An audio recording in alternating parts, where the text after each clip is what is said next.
नमस्कार मित्रांनो, भावी शिक्षक आणि शिक्षिकेंनो, टिप्स फॉर टीईटी मध्ये मी अक्षयकर तुम्हा सर्वांचं स्वागत करतो।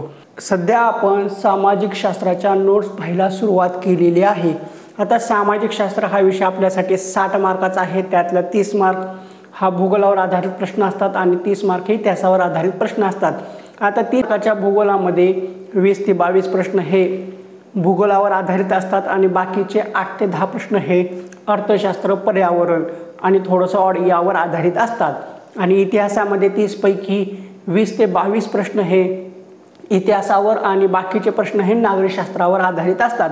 आता आपण भूगोलाकडे वळू। भूगोलामध्ये जे काही 30 मार्काचा कंटेंट आहे, या 30 मार्कामध्ये 20 ते 22 प्रश्न हे भूगोलावर असतात आणि बाकी प्रश्न हे इतर असतात। आता याच भूगोलावर आधारित महत्त्वाचा घटक आहे जो की आहे जगाचा भूगोल। आपण जगाचा भूगोल पाहतो आहे आणि या जगाच्या भूगोलमध्ये आपण महत्त्वाचे 21 चॅप्टर पाहणार आहोत, जे की पाहायला सुरुवात सुद्धा केलेली आहे। आतापर्यंत आपण इस्रायलची माहिती पाहिली, त्यानंतर सौदी अरेबियाची पाहिली आणि या सीरीज मधला आजचा हा तिसरा व्हिडिओ आहे जो की आहे मलेशियावर आधारित। आता आपण आजच्या या व्हिडिओमध्ये मलेशिया या घटकावर माहिती पाहू। आता मलेशिया या घटकावरील महत्त्वाचे आपण 31 प्रश्न उत्तरा स्वरूपात पाहू आणि त्यानंतर अतिशय महत्त्वाची एक्स्ट्रा इन्फॉर्मेशन पाहू। आता आपण जो काही पहिला इस्रायलचा टॉपिक पाहिला होता त्याच्यामध्ये एक्स्ट्रा इन्फॉर्मेशन थोडी होती, त्यानंतर सौदी अरेबिया पाहिले त्याच्यामध्ये सुद्धा एक्स्ट्रा इन्फॉर्मेशन थोडी होती, पण मलेशिया यामध्ये एक्स्ट्रा इन्फॉर्मेशन एकदम जबरदस्त आहे आणि तेही जास्त आहे। आता आपण डायरेक्ट सुरुवात करू। मलेशिया, पहिला प्रश्न आहे, मलेशिया हा आशिया खंडाच्या आग्नेय भागातील एक देश आहे। मलेशिया हा आशिया खंडाच्या आग्नेय भागातील एक देश आहे। मलायकाचे द्वीपकल्प, बोर्नियो बेटातील सारावाक व साबा प्रांत हे मलेशियाचे भाग आहेत। मलाया द्वीपकल्प, बोर्निया बेटातील सारावाक व सांबा हे प्रांत मलेशियाचे भाग आहेत। मलाया द्वीपकल्पाच्या भागास काय म्हणतात? मलाया द्वीपकल्पाच्या भागास काय म्हणतात? तर पश्चिम मलेशिया असे म्हणतात। सारावाक व साबा या प्रांतांना काय म्हणतात? सारावाक व सांबा या प्रांतांना काय म्हणतात? तर पूर्व मलेशिया असे म्हणतात। द्वीपकल्पाचा भाग आणि बोर्नियो बेट यांच्या दरम्यान काय आहे? द्वीपकल्पाचा भाग आणि बोर्नियो बेट यांच्या दरम्यान काय आहे? तर दक्षिण चीन समुद्र आहे। द्वीपकल्पाचा भाग आणि बोर्नियो बेट यांच्या दरम्यान काय आहे? तर दक्षिण चीन समुद्र आहे। मलेशिया हा देश कोणत्या वृत्तीय भागात आहे? मलेशिया हा देश कोणत्या वृत्तीय भागात आहे? तर मलेशिया हा देश विषुववृत्तीय भागात आहे। पश्चिम मलेशियाच्या उत्तरेस काय आहे? पश्चिम मलेशियाच्या उत्तरेस काय आहे? तर थायलंड आहे। मी मागच्या व्हिडिओमध्ये सांगितलं, त्याच्या मागच्या व्हिडिओमध्येही सांगितलं की तुम्ही त्या देशाचं नाव टाका आणि 8 दिशा टाका व 8 दिशा टाकल्यानंतर कोणत्या देशाच्या कोणत्या दिशेला काय आहे हे नमूद करा आणि रोज एकदा वाचत चला, म्हणजे जेणेकरून तुम्हाला ते सोपं जाईल। म्हणजे कोणत्या देशाच्या दिशेला काय आहे, आग्नेयेला काय आहे, नैऋत्येला काय आहे, पूर्वेला काय आहे हे लवकर समजून जाईल। पश्चिम मलेशियाच्या उत्तरेस काय आहे? तर थायलंड आहे। पश्चिम मलेशियाच्या पूर्वेस काय आहे? तर दक्षिण चीन समुद्र। पश्चिम मलेशियाच्या दक्षिणेस काय आहे? तर सिंगापूर हा देश आहे। पश्चिम मलेशियाच्या पश्चिम व नैऋत्येस काय आहे? पश्चिम मलेशियाच्या पश्चिम व नैऋत्येस काय आहे? तर मलाक्काचा सामुद्रधुनी आहे। पूर्व मलेशिया पूर्णपणे कशावर आहे? पूर्व मलेशिया पूर्णपणे कशावर आहे? तर बोर्नियो बेटावर आहे।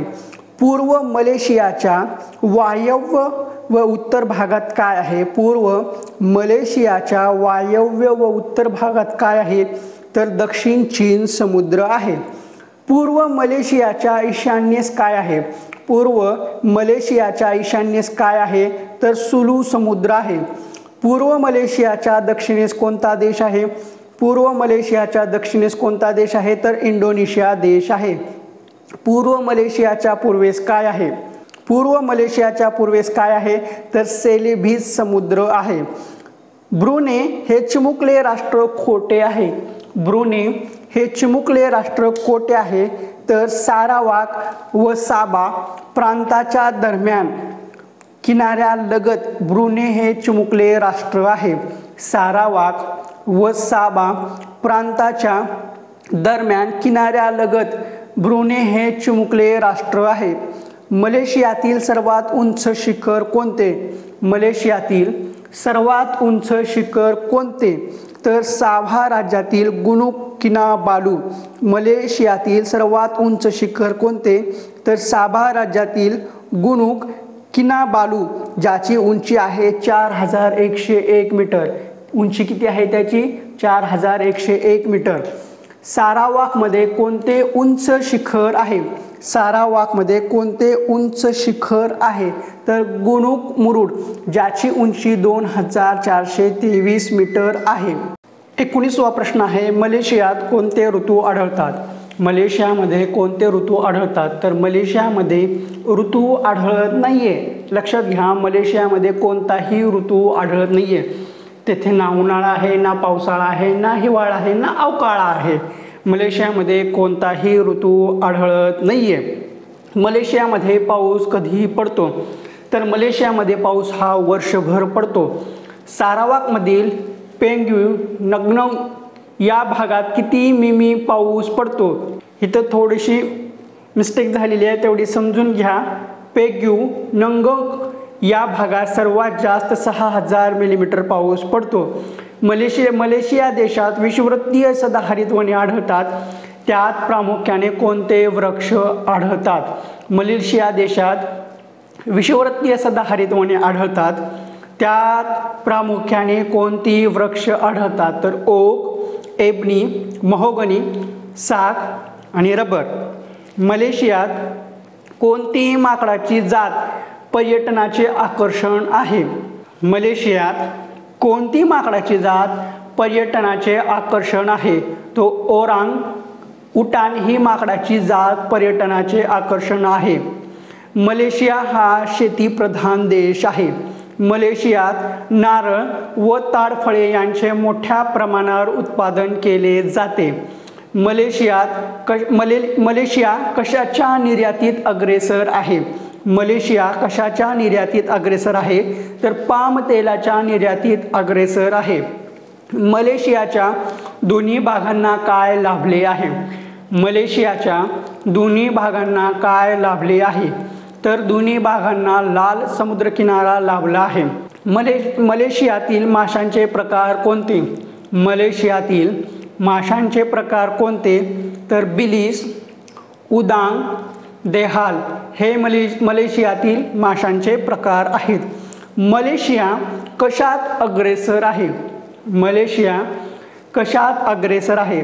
तर मलेशिया हा कथलांच्या उत्पादनात अग्रेसर आहे. तसंच मलेशिया हा पाम तेलाच्या निर्यातीत अग्रेसर आहे.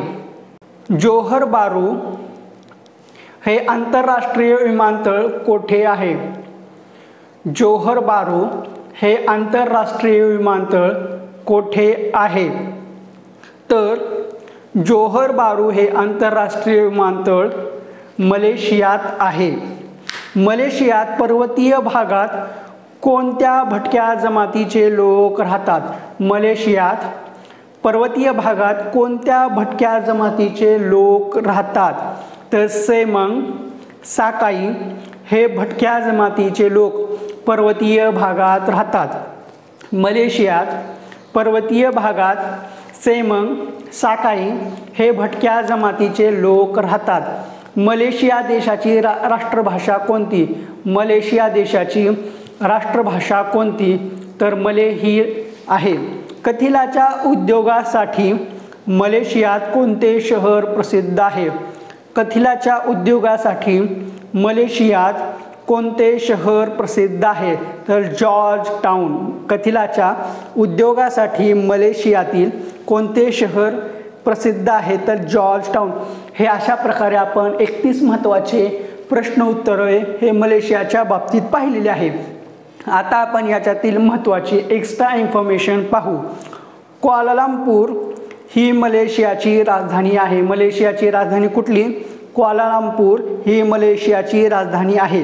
क्वालालंपूर हे शहर कथील व रबर उत्पादनाचे मोठे क्षेत्र असलेल्या किंवा खोऱ्यात वसलेले आहे। क्वालालंपूर हे आंतरराष्ट्रीय विमानतळ आहे। ट्विन टावर ही जगप्रसिद्ध इमारत मलेशियात क्वालालंपूर शहरात आहे। हे विधान आपल्या परीक्षेला येऊन गेलेलं आहे। ट्विन टावर ही जगप्रसिद्ध इमारत मलेशियात क्वालालंपूर शहरात आहे। जॉर्ज टाउन हे शहर एका बेटावर वसले आहे। पेराक हे शहर पेराक नदीच्या किनारी वसले आहे। पेराक हे शहर पेराक नदीच्या किनारी वसले आहे। मलेशिया या देशातील पेराक येथे लोह खनिजाची प्रमुख खाण आहे। मलेशिया या देशातील पेराक येथे लोह खनिजाची प्रमुख खाण आहे। पुत्रजया ही मलेशियाची नवीन प्रशासकीय राजधानी आहे। पुत्रजया ही मलेशियाची नवीन प्रशासकीय राजधानी आहे। हा प्रश्न सुद्धा टीईटीला येऊन गेलेला आहे। पुत्रजया हे अत्यंत आधुनिक शहर आहे। पुत्रजया हे अत्यंत आधुनिक शहर आहे। पुत्रजया या शहरास उद्यानांचे शहर असेही म्हणतात। पुत्रजया या शहरास उद्यानांचे शहर असेही म्हणतात। मलेशियात केलांग, मेलाका, क्वांटान ही प्रमुख बंदरे आहेत। मलेशियात केलांग, मेलाका, क्वांटान ही प्रमुख बंदरे आहेत। जगातील सर्वात मोठी गुहा म्हणून मुलू गुहा या पूर्व मलेशियातील सारावाक प्रांतातील गुहेचा उल्लेख केला जातो। जगातील सर्वात मोठी गुहा म्हणून मुलू गुहा या पूर्व मलेशियातील सारावाक प्रांतातील गुहेचा उल्लेख केला जातो। मुलू गुहा चुनखडकाच्या प्रदेशात तयार झाली आहे। मुलू गुहा चुनखडकाच्या प्रदेशात तयार झाली आहे। स्वाकर व घोड्यांच्या शर्यती हे मलेशियातील प्रसिद्ध खेळ आहेत। स्वाकर व घोड्यांच्या शर्यती हे मलेशियातील प्रसिद्ध खेळ आहेत। मलेशियाच्या मैदानी भागात मले लोकांची संख्या जास्त आहे। मलेशियाच्या मैदानी भागात मले लोकांची संख्या जास्त आहे।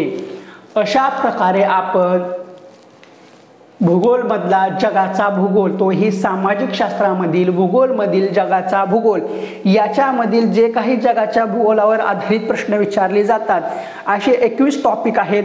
त्याच्यामध्ये आपण इस्रायल पाहिलं, त्यानंतर सौदी अरेबिया पाहिलं, त्यानंतर मलेशिया पाहिलं। मलेशिया आता आपण पुढल्या व्हिडिओमध्ये जपान या देशाबद्दल माहिती पाहू।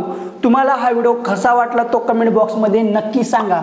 व्हिडिओ आवडला असेल तर व्हिडिओला लाईक करा। व्हिडिओ पाहून तुमचा काही फायदा झाला आहे असं वाटत असेल तर आणि तरच आपल्या चॅनलला सबस्क्राईब करा। लाल रंगामध्ये सबस्क्राईब बटन आहे ते दाबा, त्यानंतरची जी घंटी आहे ती सुद्धा दाबा व ऑल बेल नोटिफिकेशन सिलेक्ट करा, म्हणजे जेणेकरून सर्व व्हिडिओचे नोटिफिकेशन तुमच्यापर्यंत येतील। आणि सर्वात महत्त्वाचं, हे या व्हिडिओची किंवा हे ज्या नोट्स आहेत याची PDF आपण ऑलरेडी देत आहोत। ही PDF तुम्हाला पाहिजे असेल याची प्रोसेस खाली दिलेली आहे, ती प्रोसेस फॉलो करा आणि हा PDF घ्या आणि अभ्यासाला चालू करा।